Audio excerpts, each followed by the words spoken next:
Jamaa akatumia pesa zote lakini siku moja vibinti vitatu vilikuwa vinapita pale vinashuhudia, vikaenda vikaambia, tukikuombea, ukimwamini Yesu, tukikuombea utapona. Maombi ya vile vibinti vitatu, yule mama akafunguliwa akapona.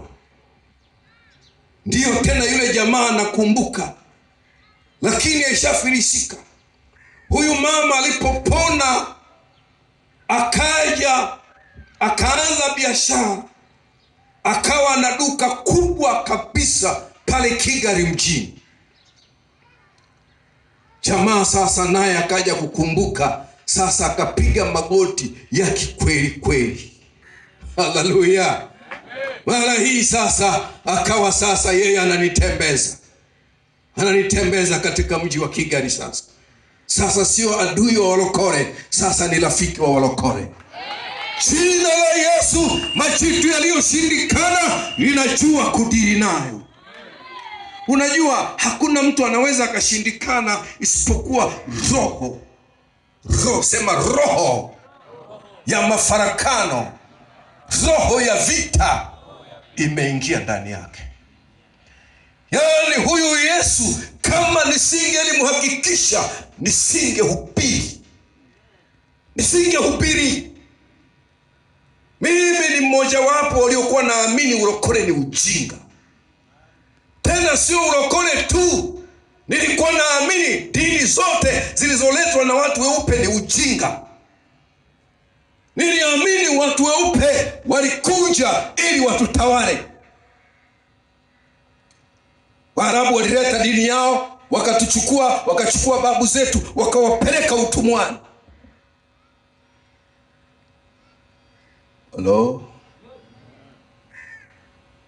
Hawa nao wazungu wakaja wakaleta dini yao inaitwa ya Ukristo, wakawasainisha watu mikataba ya uongo, wakawasaidisha, wakaenda pale, wanataka watufanye sisi kuwa watii, waendelee kututawala. Nisingekubali na sikukubali.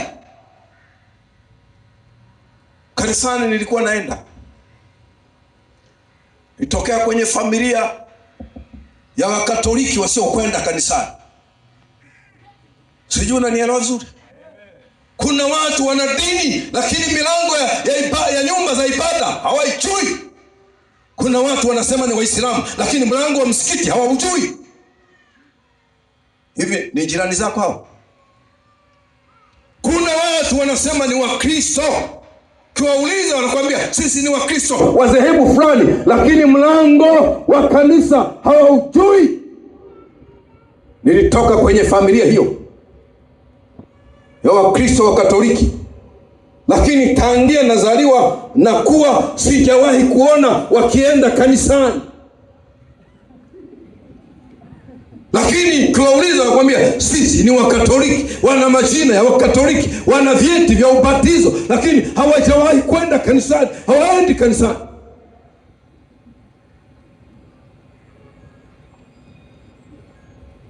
Sasa nilivyokuwa na watu wanaenda kanisani, nikajua kwenda kanisani ni ustaarabu. Maana unajua kuitwa mpagani ni kama tusi fulani hivi.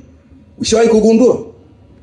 Ndio maana mtu yoyote akienda mahakamani pale akiulizwa dini gani, yaani kati ya watu 100 waliokwenda mahakamani wakaulizwa dini gani, kama wapo basi ni 3 waliosema wao ni wapagani.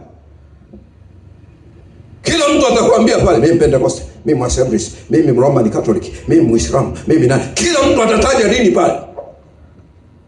Na mimi nikaona siwezi kukaa bila ustaarabu, na mimi nikawa naenda kanisani.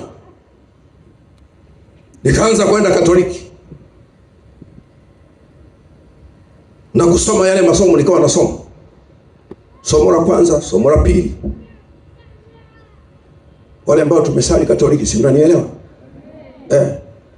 Nilipotoka kule nikaenda tena nikaanza kusali Assemblies.